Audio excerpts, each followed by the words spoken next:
ठीक है, चलिए इसे डिकोड करते हैं। जरा कल्पना कीजिए, 26 जनवरी 1950 का दिन है। भारत का संविधान बस अभी अभी लागू हो रहा है। एक बहुत ही ऐतिहासिक दिन। बिल्कुल। और मान लीजिए कोई नागरिक उस नई नवेली किताब को खोलता है, वो उसमें अपने कर्तव्यों की मतलब अपनी जिम्मेदारियों की सूची तलाशने की कोशिश करता है। और आप जानते हैं उसे क्या मिलता है? मुझे लगता है कुछ भी नहीं। एकदम सही, बिल्कुल शून्य, कुछ भी नहीं। मतलब पूरे 26 सालों तक भारत के संविधान ने आधिकारिक तौर पर अपने नागरिकों से किसी भी मौलिक कर्तव्य की मांग ही नहीं की। ये वाकई में मतलब सोचने वाली बात है ना? हम हमेशा अधिकारों की बात करते हैं, जैसे कि बोलने की आजादी या फिर समानता का हक। और देखिए, ये जायज भी है, लेकिन आज के इस डीप डाइव में हम संविधान के उस हिस्से की तह तक जाएंगे जिस पर सबसे कम चर्चा होती है। हाँ, मौलिक कर्तव्य या फंडामेंटल ड्यूटीज। बिल्कुल। तो आज का हमारा मिशन ये समझना है कि आखिर 26 साल बाद ऐसा क्या हुआ कि इन्हें जोड़ना पड़ा। मतलब इसके पीछे की राजनीति और दर्शन क्या था। और सबसे दिलचस्प बात, हम एक A2 के सुपर ट्रिक का विश्लेषण करेंगे। A2 के सुपर ट्रिक मतलब अंग्रेजी वर्णमाला के अक्षर? हाँ, जिससे ये 11 कर्तव्य एक तार्किक कहानी की तरह हमेशा के लिए याद हो जाए। तो यहाँ सबसे रोचक बात यह है कि जब हम इन कर्तव्यों के बुनियादी ढांचे को देखते हैं तो इनकी प्रकृति बहुत ही अनूठी नजर आती है। मतलब एकदम अलग। अलग कैसे? मतलब क्या खास है इसमें? देखिए, संविधान में इन्हें गैर न्यायोचित रखा गया है। अंग्रेजी में कहें तो नॉन जस्टिसिएबल। अच्छा, गैर न्यायोचित, इसका मतलब ये हुआ कि आप इन्हें लेके कोर्ट नहीं जा सकते? बिल्कुल सही। और इसके साथ ही एक और बड़ा पेंच ये है कि ये कर्तव्य केवल और केवल भारतीय नागरिकों पर लागू होते हैं। सिर्फ भारतीयों पर? तो जो बाहर से लोग आते हैं उनका क्या? हाँ, वही तो बात है। भारत में रहने वाले किसी विदेशी नागरिक से ये उम्मीद नहीं की जाती कि वो हमारी संस्कृति या हमारे राष्ट्रध्वज की रक्षा करेगा। मतलब मौलिक अधिकार तो विदेशियों को भी मिलते हैं, जैसे जीने का अधिकार। हाँ, वो तो सबको मिलता है। लेकिन ये जो 11 कर्तव्य हैं, ये शुद्ध रूप से देश के नागरिकों की अपनी जिम्मेदारियां हैं। अरे एक मिनट रुकिए, मैं यहाँ थोड़ा उलझ रही हूँ। अगर कोई इन्हें न मानने पर सीधे अदालत का दरवाजा नहीं खटखटा सकता, तो ये तो मतलब बिना दांत वाले शेर की तरह हुए ना? बिना दांत वाले शेर, ये एक बहुत ही अच्छा उदाहरण है। मेरा मतलब है, अगर किसी पर कोई कानूनी कार्रवाई हो ही नहीं सकती, तो फिर इन्हें संविधान जैसी देश की सबसे अहम किताब में जगह देकर शाही क्यों बर्बाद की गई? क्या ये सिर्फ कागजी बातें नहीं है? ये एक बहुत ही वाजिब सवाल है। और देखिए, इसका जवाब हमें संविधान की पूरी संरचना में मिलता है। इन्हें बस ऐसे ही हवा में नहीं रखा गया है। तो फिर इन्हें कहाँ रखा गया है? इन्हें संविधान के भाग 4 के ठीक बाद जोड़ा गया है। भाग 4 यानी नीति निदेशक तत्व, जिन्हें हम directive principles of state policy कहते हैं। अच्छा, भाग 4 के बाद तो क्या इसका कोई नया भाग बना? हाँ बिल्कुल, एक नया भाग 4A जोड़ा गया। हिंदी में इसे भाग 4 क कहते हैं। और मजे की बात देखिए, इसके लिए सिर्फ एक ही अनुच्छेद है। सिर्फ एक अनुच्छेद पूरी सूची के लिए? हाँ, अनुच्छेद 51A या 51 क। अब देखिए, नीति निदेशक तत्व क्या हैं? वे राज्यों के लिए एक तरह का नैतिक दिशा निर्देश हैं। मतलब सरकार को क्या करना चाहिए, उसका एक गाइडेंस? एकदम सही। और आप उन निदेशक तत्वों के लिए सरकार पर मुकदमा नहीं कर सकते, लेकिन वे सरकार को सही रास्ता जरूर दिखाते हैं। बिल्कुल उसी तरह ये जो मौलिक कर्तव्य हैं, ये नागरिकों के लिए एक नैतिक कंपास की तरह काम करते हैं। अच्छा, तो जैसे सरकार के लिए निदेशक तत्व है, वैसे ही हमारे लिए कर्तव्य है। बिल्कुल, ये बताते हैं कि एक आदर्श नागरिक होना क्या है। तो ये एक तरह से राज्य और नागरिक के बीच का एक मनोवैज्ञानिक संतुलन है। मतलब दोनों की अपनी अपनी जिम्मेदारियां। लेकिन मैं सोच रही थी, ये विचार आया कहाँ से? अगर मूल संविधान में ये नहीं था, तो क्या हमने इसे किसी और देश से उधार लिया? हाँ बिल्कुल, उधार लिया। और अगर हम इसके स्रोत की गहराई में जाएं, तो एक बहुत ही विरोधाभासी, मतलब काफी हैरान करने वाली तस्वीर सामने आती है। हैरान करने वाली क्यों? क्योंकि ये विचार पूर्व सोवियत संघ के संविधान से प्रेरित है, जिसे आज हम रूस कहते हैं। सोवियत संघ? अच्छा हाँ। और परीक्षा और सामान्य ज्ञान के नजरिए से एक तथ्य बहुत ही ज्यादा दिलचस्प है। उस दौर में या फिर आज भी देख लीजिए, दुनिया के किसी भी बड़े पश्चिमी लोकतांत्रिक देश के संविधान में नागरिकों के कर्तव्यों की ऐसी कोई लिस्ट नहीं थी। किसी भी पश्चिमी देश में नहीं? मतलब अमेरिका में भी नहीं? नहीं, अमेरिका में भी नहीं। ना अमेरिका, ना कनाडा, ना फ्रांस, ना जर्मनी और न ही ऑस्ट्रेलिया। किसी के भी संविधान में कर्तव्यों की ऐसी कोई विस्तृत सूची नहीं थी। ये वाकई बहुत अजीब है। मतलब खुद को लोकतंत्र का चैंपियन कहने वाले इन बड़े देशों ने कर्तव्यों को जरूरी ही नहीं समझा। सही कहा आपने। देखिए, उन पश्चिमी लोकतंत्रों का जो पूरा ढांचा था वो व्यक्तिवाद पर खड़ा था, मतलब इंडिविजुअलिज्म। हाँ, जहां व्यक्ति की आजादी सबसे ऊपर होती है। बिल्कुल, वहां नागरिक अधिकारों को ही सर्वोपरि माना गया। दुनिया के बड़े लोकतांत्रिक देशों में सिर्फ एक ही देश ऐसा था जिसने अपने संविधान में कर्तव्यों को स्पष्ट रूप से लिखा था। और वो देश कौन सा था? वो देश था जापान।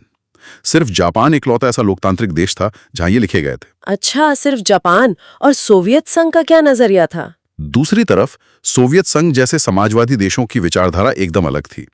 उनका स्पष्ट मानना था कि अधिकार और कर्तव्य एक ही सिक्के के दो पहलू हैं। मतलब दोनों बराबर हैं? हाँ, उनका मानना था कि कोई भी नागरिक ये नहीं कह सकता कि वो सिर्फ अधिकार लेगा और समाज या देश के प्रति उसकी कोई जिम्मेदारी नहीं होगी। ये बात तो काफी लॉजिकल लगती है, लेकिन अगर ये समाजवादी दर्शन इतना ही तार्किक था कि अधिकार और कर्तव्य बराबर होने चाहिए, तो फिर हमारे अपने संविधान निर्माताओं ने इसे क्यों छोड़ दिया? आपका इशारा डॉक्टर B.R. अम्बेडकर जी की तरफ है। हाँ, डॉक्टर अम्बेडकर और बाकी निर्माता, उन्होंने 1950 में से क्यों नहीं जोड़ा? क्या उन्हें नागरिकों पर भरोसा नहीं था या कुछ ज्यादा ही भरोसा था? अगर हम इसे एक व्यापक नजरिए से देखें तो ये दरअसल भरोसे की ही बात थी। भरोसे की बात कैसे? देखिए, संविधान सभा का ये दृढ़ विश्वास था कि भारत का समाज पश्चिमी समाजों से बहुत अलग है। यहाँ हजारों सालों की संस्कृति है, धर्म है। हाँ, हमारी परंपराएं। बिल्कुल, और उन परंपराओं में कर्तव्य या फिर धर्म का भाव बहुत गहराई से बसा हुआ है। निर्माताओं को लगा कि भारत के लोग स्वतः ही अपने देश और समाज के प्रति जिम्मेदारियों का पालन करेंगे। मतलब उन्हें लगा कि हमारे खून में ही कर्तव्य है, तो इसे अलग से लिखने की क्या जरूरत? एकदम सही। उन्हें ये महसूस ही नहीं हुआ कि इन बातों को किसी कानूनी किताब में लिख के थोपने की आवश्यकता है। ये तो बहुत ही आदर्शवादी सोच थी, मतलब बहुत ही पॉजिटिव। लेकिन फिर 1970 के दशक में ऐसा क्या भूचाल आया, मतलब इस आदर्शवादी सोच को बदलना क्यों पड़ा? हाँ, वो एक बहुत बड़ा मोड़ था। सरकार को ऐसा क्यों लगा कि नहीं, अब तो इन्हें लिखना ही पड़ेगा? देखिए, वो भूचाल था 1975 से 1977 का दौर, जब देश में राष्ट्रीय आपातकाल लागू था, नेशनल इमरजेंसी। ओह, इमरजेंसी का दौर, वो तो काफी मुश्किल समय था। बहुत मुश्किल। इस दौर में राजनीतिक और सामाजिक हालात बेहद तनावपूर्ण थे और उस समय इंदिरा गांधी जी के नेतृत्व वाली तत्कालीन सरकार थी। हाँ, इंदिरा गांधी सरकार को ये गहराई से महसूस हुआ कि देश के नागरिक सिर्फ अपने अधिकारों को लेकर मुखर हो रहे हैं। मतलब वो सिर्फ अपने अधिकारों की मांग कर रहे हैं और अपनी जिम्मेदारी भूल गए। बिल्कुल। एक राष्ट्र के प्रति जो अनुशासन होना चाहिए, जो जिम्मेदारी होनी चाहिए, वो कहीं पीछे छूट गई है। अच्छा, तो ये सोच थी उसके पीछे। हाँ, और इसी पृष्ठभूमि में 1976 में एक समिति बनाई गई, सरदार स्वर्ण सिंह समिति। सरदार स्वर्ण सिंह समिति 1976। सही। और इस समिति को ये तय करने का काम सौंपा गया कि संविधान में कर्तव्यों की क्या भूमिका होनी चाहिए, मतलब उन्हें कैसे शामिल किया जाए। यहाँ बात वाकई बहुत दिलचस्प हो जाती है। मैंने पढ़ा है कि स्वर्ण सिंह समिति ने सिफारिश की थी कि संविधान में एक अलग भाग जोड़ा जाए। हाँ, उन्होंने ये सुझाव दिया था। और उन्होंने कुल 8 मौलिक कर्तव्यों की एक सूची सरकार को सौंपी थी। लेकिन देखिए, जो बात सबसे ज्यादा ध्यान खींचती है वो ये है कि इस समिति ने कुछ ऐसे सुझाव भी दिए थे जिन्हें सरकार ने सिरे से ठुकरा दिया। बिल्कुल ठुकरा दिया था। जैसे कि समिति का कहना था कि अगर कोई इन कर्तव्यों का पालन नहीं करता है तो उस पर आर्थिक जुर्माना या सजा का प्रावधान होना चाहिए। मतलब ड्यूटी पूरी नहीं की तो सजा मिलेगी। हाँ, और इसके पीछे का तर्क समझना बहुत जरूरी है। तो समिति ने ऐसा क्यों कहा होगा?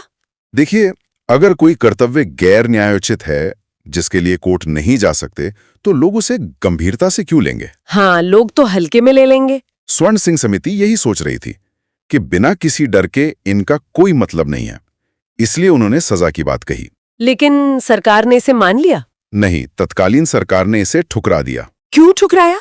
क्योंकि अगर कर्तव्यों को अनिवार्य बनाकर सजा दी जाने लगे तो सोचिए, एक लोकतंत्रीय देश और एक तानाशाही वाले देश के बीच का फर्क ही मिटने लगता है। ये तो है, लोकतंत्र में आप हर बात के लिए डंडा नहीं चला सकते। बिल्कुल, जैसे मान लीजिए आदर्शों का सम्मान करना।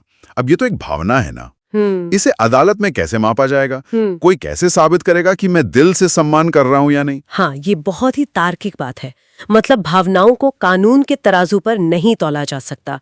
और एक दूसरा सुझाव जो ठुकराया गया वो तो और भी हैरान करने वाला था। आप टैक्स वाले सुझाव की बात कर रही हैं? हाँ, समिति ने कहा था कि टैक्स देना मतलब कर चुकाना भी एक मौलिक कर्तव्य होना चाहिए। जी हाँ, ये सुझाव भी दिया गया था। अब देखिए, पहली नजर में तो ये सरकार के लिए बहुत फायदे का सौदा लगता है। भाई हर कोई टैक्स देगा, फिर इसे क्यों खारिज किया गया? क्योंकि टैक्स देना पहले से ही देश के आयकर कानूनों के तहत एक सख्त कानूनी बाध्यता है।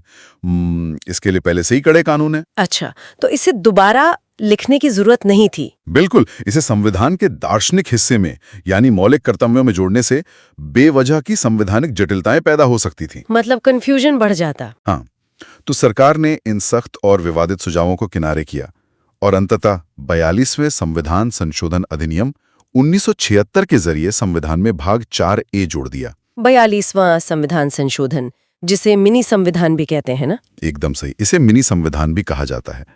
और मजे की बात देखिए, समिति ने सिर्फ 8 कर्तव्यों की बात की थी। हाँ, 8 की सूची दी थी। लेकिन सरकार ने अपनी तरफ से कुछ और जोड़े और कुल 10 मौलिक कर्तव्यों की सूची तैयार कर दी। मतलब 1976 में हमारे पास 10 कर्तव्य हो गए। लेकिन ये कहानी सिर्फ 1976 में खत्म नहीं हुई है ना?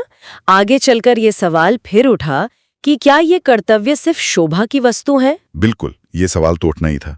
तो 1999 में जो JS वर्मा समिति बनी, उसका इस पूरे ढांचे में क्या योगदान रहा?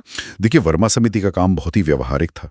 मतलब उन्हें ग्राउंड रियलिटी चेक करनी थी। अच्छा, उन्हें क्या खोजना था? उन्हें ये खोजना था कि क्या इन कर्तव्यों को जमीन पर उतारने के लिए देश में पहले से कोई कानूनी मशीनरी मौजूद है।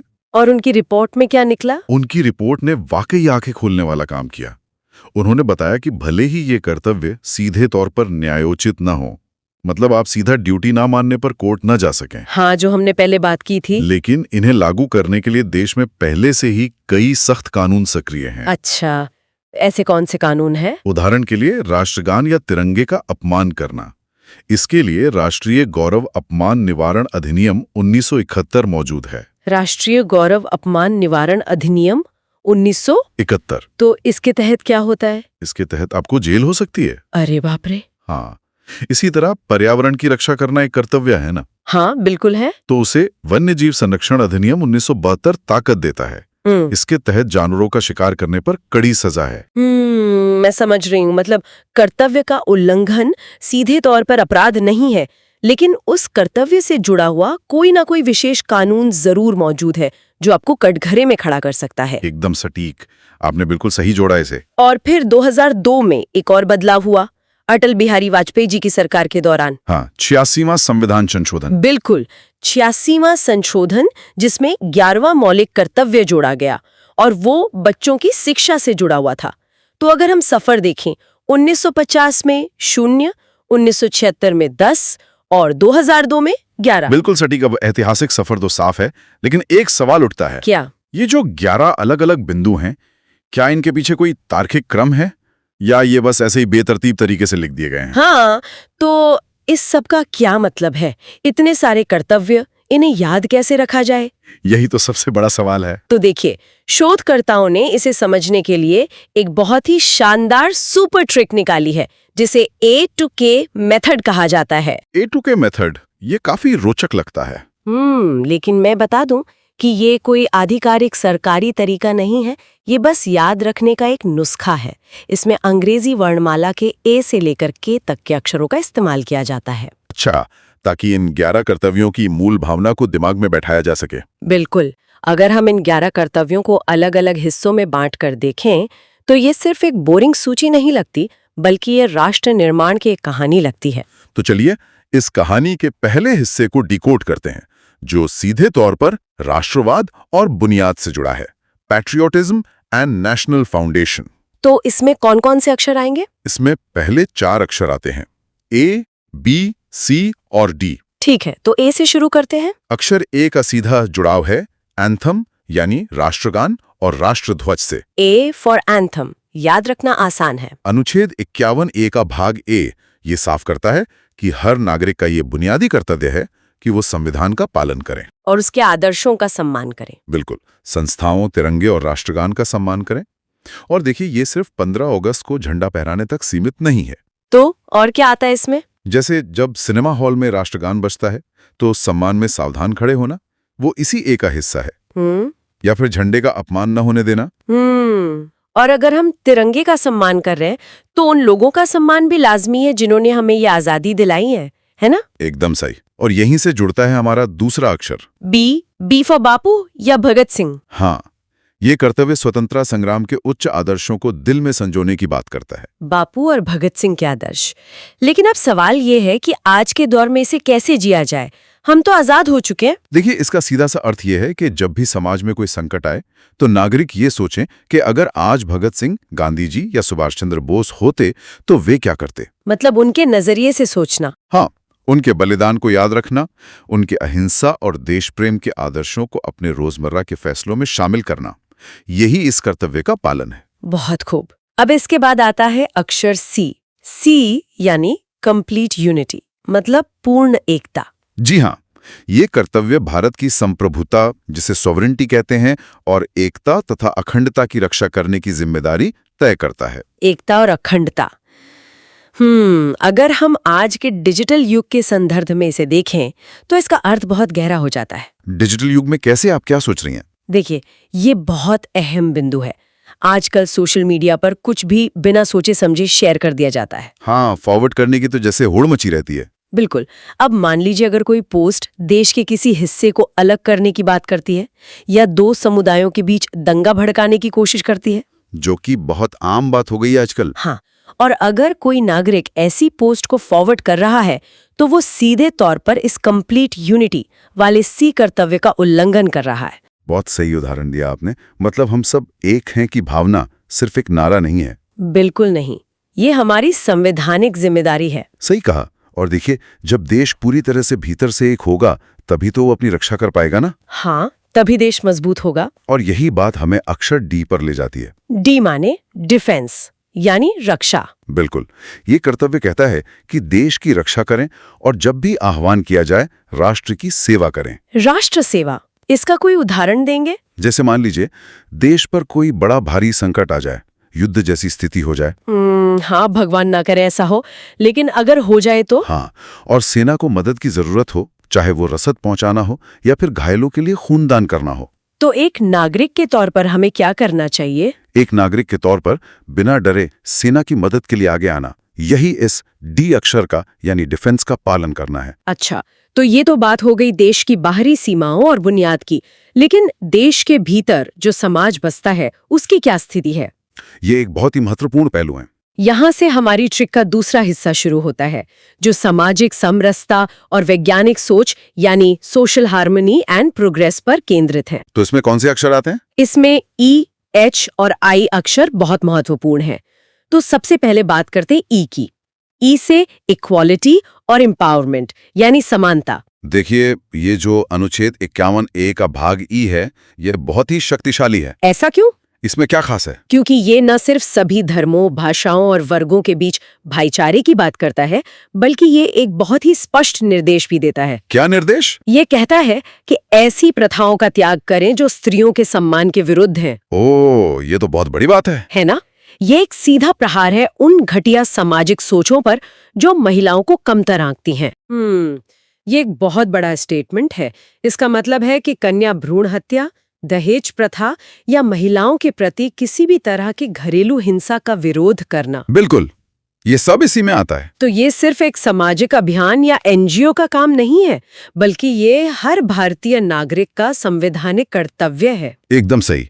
और इसी में एक बात और जुड़ती है, सभी धर्मों के लोगों का एक दूसरे के त्योहारों में शामिल होना, मिलकर त्योहार मनाना, ये भी इसी समानता और भाईचारे का प्रतीक है। ये बहुत खूबसूरत बात है, लेकिन समाज सिर्फ त्योहारों से तो आगे नहीं बढ़ता ना, उसे तर्क की भी जरूरत होती है। तर्क यानी लॉजिक। बिल्कुल। ये एक महत्वपूर्ण सवाल खड़ा करता है कि क्या परंपराओं के नाम पर हम कुछ भी मान लें? यहीं प्रवेश होता है हमारे अगले अक्षर का, अक्षर एच। एच यानी ह्यूमनिज्म और साइंटिफिक टेम्पर, मतलब वैज्ञानिक दृष्टिकोण। हाँ, ये कर्तव्य स्पष्ट रूप से नागरिकों से कहता है कि वे अंधविश्वासों से दूर रहें और हर चीज के पीछे का विज्ञान खोजें। साइंटिफिक टेम्पर, ये बहुत जरूरी है। मुझे ये एच सबसे ज्यादा आकर्षक लगता है। भारत जैसे देश में जहां आस्था का बहुत गहरा प्रभाव है। हाँ, हम बहुत आस्थावान लोग हैं। वहां संविधान ये कह रहा है कि जादू टोना या फिर बिल्ली के रास्ता काटने पर रुक जाना या किसी भी अंधविश्वास पर आंख मूंद कर भरोसा करना सही नहीं है। मतलब हर चीज के पीछे का लॉजिक खोजना चाहिए। बिल्कुल। सवाल पूछना, तर्क करना और सुधार की भावना रखना, ये अन इंडियन या हमारी संस्कृति के खिलाफ नहीं है, बल्कि ये हमारा सबसे बड़ा संवैधानिक कर्तव्य है। बहुत खूब। और देखिए, जब तर्क और विज्ञान होगा समाज में, तो बेवजह का गुस्सा भी कम होगा। हाँ, लोग बात बात पर भड़केंगे नहीं। और यही चीज हमें आई की तरफ ले जाती है। आई से इंडियन प्रॉपर्टी, यानी सार्वजनिक संपत्ति की सुरक्षा। I for Indian property. हाँ, अनुच्छेद 51A का भाग आय कहता है कि सार्वजनिक संपत्ति को सुरक्षित रखें और हिंसा से दूर रहें। इस पर तो बहुत लंबी चर्चा की जरूरत है हमारे देश में। क्यों? आपको ऐसा क्यों लगता है? हम अक्सर खबरों में देखते हैं कि किसी भी बात पर विरोध प्रदर्शन होता है, कोई हड़ताल होती है। हाँ, हड़ताल तो आम है। और सबसे पहले क्या होता है? सबसे पहले सरकारी बसें जला दी जाती हैं, ट्रेनों में तोड़फोड़ की जाती हैं, स्ट्रीट लाइटें तोड़ दी जाती हैं। ये बहुत ही दुखद है। लोग ऐसा इसलिए करते हैं क्योंकि उन्हें लगता है कि ये सरकार की संपत्ति है, सरकार का नुकसान हो रहा है। जबकि असलियत कुछ और है। बिल्कुल। असल में वो उनकी ही टैक्स के पैसों से बनी पब्लिक प्रॉपर्टी है, हमारी अपनी संपत्ति है। इसलिए हिंसा से दूर रहना और इस संपत्ति को बचाना एक बहुत ही बुनियादी नागरिक जिम्मेदारी है। एकदम सही। तो अब तक हमने राष्ट्रवाद और समाज की बात कर ली, लेकिन हमारी संस्कृति और पर्यावरण का क्या? उसके लिए हमारी A2K ट्रिक का तीसरा हिस्सा आता है, F और G। F और G, चलिए इसे समझते हैं। अक्षर F दर्शाता है फोर्ट्स और फेस्टिवल्स को। फोर्ट्स यानी किले और धरोहरें। हाँ, ये हमारी सामाजिक संस्कृति की गौरवशाली परंपरा को बचाने का कर्तव्य है। अंग्रेजी में इसे कॉम्पोजिट कल्चर कहते हैं। ये सामाजिक संस्कृति या कॉम्पोजिट कल्चर शब्द बहुत दिलचस्प है। इसका क्या अर्थ निकालती हैं आप? इसका मतलब है कि भारत की संस्कृति किसी एक धर्म या एक इलाके की नहीं है। बिल्कुल। बल्कि ये हजारों सालों में बनी एक मिली-जुली विरासत है। जैसे हमारा योग हो गया, आयुर्वेद हो गया, प्राचीन कलाएं हो गईं। हाँ, हमारी ऐतिहासिक धरोहरें, इन सब पर गर्व करना और इन्हें सिर्फ म्यूजियम में रखने के बजाय अपनी जिंदगी में अपनाना, यही इस F का असली अर्थ है। और देखिए, संस्कृति तभी बचेगी जब प्रकृति बचेगी। ये तो बहुत गहरी बात कह दी आपने। और यही हमारा अगला अक्षर है, अक्षर G, यानी ग्रीनरी, हरियाली। G for greenery. ये वनों, झीलों, नदियों और वन्य जीवों की रक्षा का कर्तव्य है। प्राकृतिक पर्यावरण की रक्षा। ये बहुत ही व्यवहारिक बात है। देखिए, गंगा या यमुना को पवित्र मानना एक अलग बात है, आस्था की बात है। हाँ, लेकिन उसमें प्लास्टिक का कचरा ना फेंकना, ये हमारा असल कर्तव्य है। और वन्य जीवों की रक्षा भी इसी में है। बिल्कुल। सड़क पर घूमने वाले बेजुबान कुत्तों या गायों के प्रति क्रूरता न करना, उन्हें ना मारना, ज्यादा से ज्यादा पेड़ लगाना, ये सब इसी G के दायरे में आता है। तो ये पर्यावरण से जुड़ा हो गया। अब हम इस पूरी यात्रा के आखिरी और सबसे प्रेरक हिस्से पर आते हैं। आखिरी हिस्सा, जिसे हम व्यक्तिगत उत्कर्ष और भविष्य कह सकते हैं, एक्सीलेंस इन फ्यूचर। इसमें J और K शामिल है। J और K? मैं J को लेकर बहुत उत्साहित हूँ। J का मतलब है जॉइंट एक्शन या जीत, उत्कर्ष। उत्कर्ष मतलब आगे बढ़ना। हाँ, यह कर्तव्य कहता है कि नागरिक व्यक्तिगत और सामूहिक गतिविधियों में एक्सीलेंस यानी सर्वोच्चता की ओर बढ़ने का प्रयास करे, ताकि राष्ट्र नई ऊंचाइयों को छू सके। बिल्कुल। देखिए, ये कर्तव्य एक बहुत बड़ी बात को खारिज करता है। ये इस बात को खारिज करता है कि देशभक्ति का मतलब सिर्फ सरहद पर जाना है। अच्छा, तो देशभक्ति और क्या है? अगर कोई व्यक्ति एक डॉक्टर है, एक इंजीनियर है, एक शिक्षक है, या फिर सड़क साफ करने वाला सफाई कर्मचारी ही क्यों ना हो, हर कोई अपना काम कर रहा है। हाँ, और अगर वो अपना काम पूरी ईमानदारी और बेहतरीन तरीके से कर रहा है, एक्सीलेंस के साथ कर रहा है, तो वो भी राष्ट्र निर्माण कर रहा है, वो भी देशभक्त है। इसे समझने के लिए खेल से बेहतर क्या उदाहरण हो सकता है? खेल का उदाहरण? जैसे जब नीरज चोपड़ा जैवलिन थ्रो में अपना सर्वश्रेष्ठ प्रदर्शन करते हैं, तो वे सिर्फ अपना मेडल नहीं जीत रहे होते। सही बात है, पूरा देश जश्न मनाता है। वे पूरे देश का तिरंगा ऊपर ले जा रहे होते हैं। तो हर व्यक्ति की अपनी फील्ड में की गई व्यक्तिगत मेहनत देश की सामूहिक तरक्की बन जाती है। बहुत ही शानदार उदाहरण दिया आपने। और इसी तरक्की को भविष्य तक ले जाने का काम करता है हमारा आखिरी अक्षर, अक्षर के फॉर किड्स एजुकेशन, बच्चों की शिक्षा। जैसा कि हमने इतिहास में देखा था, ये 2002 में जुड़ा 86वें संशोधन से। हाँ, वाजपेयी जी के समय। ये 6 से 14 साल के बच्चों को शिक्षा के अवसर प्रदान करने का कर्तव्य। और देखिए, ये सिर्फ अपने बच्चों को महंगे स्कूल भेजने तक सीमित नहीं है। तो फिर इसमें और क्या शामिल है? सोचिए, अगर किसी नागरिक के घर में या आसपास कोई गरीब बच्चा है जो किसी ढाबे पर या कारखाने में काम करता हुआ दिखता है, जो कि अक्सर दिख जाते हैं। हाँ, तो उसके माता पिता को समझाना, उन्हें प्रेरित करना कि वो बच्चों को काम पर नहीं बल्कि स्कूल भेजें। ये बहुत जरूरी है। यही इसके कर्तव्य की असली भावना है, क्योंकि शिक्षा ही वो नींव है जिस पर बाकी के 10 कर्तव्य खड़े हो सकते हैं। बिना शिक्षा के आप कैसे उम्मीद करेंगे कि कोई वैज्ञानिक सोच रखेगा? बिल्कुल सही बात है। तो अगर हम इस पूरी A to K वर्णमाला को एक साथ रख करके देखें, A से लेकर K तक, तो ये सिर्फ एक कानूनी ढांचा नहीं रह जाता। ये एक कानूनी दस्तावेज से कहीं बढ़कर है। एकदम सही। ये 11 अक्षर किसी अदालत में लड़ने के लिए नहीं है। ये असल में एक बेहतर इंसान और एक जिम्मेदार नागरिक बनने की एक बहुत ही शानदार डेली लाइफ चेकलिस्ट है। डेली लाइफ चेकलिस्ट, ये नाम बहुत अच्छा है। ये याद दिलाते हैं कि सिर्फ अधिकारों के लिए शोर मचाना काफी नहीं है।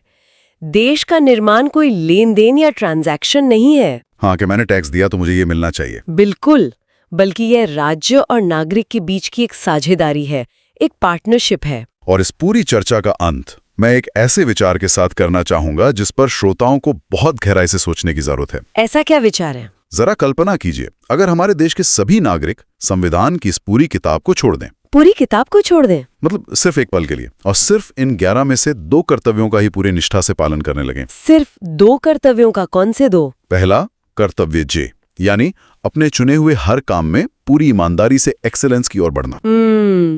सर्वोच्चता की ओर। और दूसरा, कर्तव्य एच, यानी हर बात में एक वैज्ञानिक दृष्टिकोण या साइंटिफिक टेम्पर खोजना। एक्सीलेंस और साइंटिफिक टेम्पर, जे और एच। जी हाँ, अगर सिर्फ एक्सीलेंस और विज्ञान हमारी मानसिकता का हिस्सा बन जाएं, तो जरा सोचिए, बिना किसी सरकारी दबाव के, बिना किसी पुलिस के डंडे के, ये देश कितनी तेजी से अपनी तमाम समस्याओं को पीछे छोड़ देगा। बहुत तेजी से। और दुनिया के शीर्ष पर पहुंच जाएगा, है ना? ये एक बहुत ही शक्तिशाली और सोचने पर मजबूर करने वाला विचार है। मतलब असल बदलाव सिर्फ संविधान के पन्नों से नहीं आता, ना ही संसद की बहसों से, और ना ही अदालतों के फैसलों से आता है। ये तो उन छोटे छोटे रोजमर्रा के कदमों से आता है जो सड़क पर चलता हुआ एक आम इंसान उठाता है। एकदम सही बात है। तो अगली बार जब भी अधिकारों को लेकर कोई बहस छिड़े, तो इस A से K वाली चेकलिस्ट को एक बार जरूर याद किया जाना चाहिए। बस इस डीप डाइव में आज के लिए इतना ही। फिर मिलेंगे एक नए विषय और नई गहराइयों के साथ।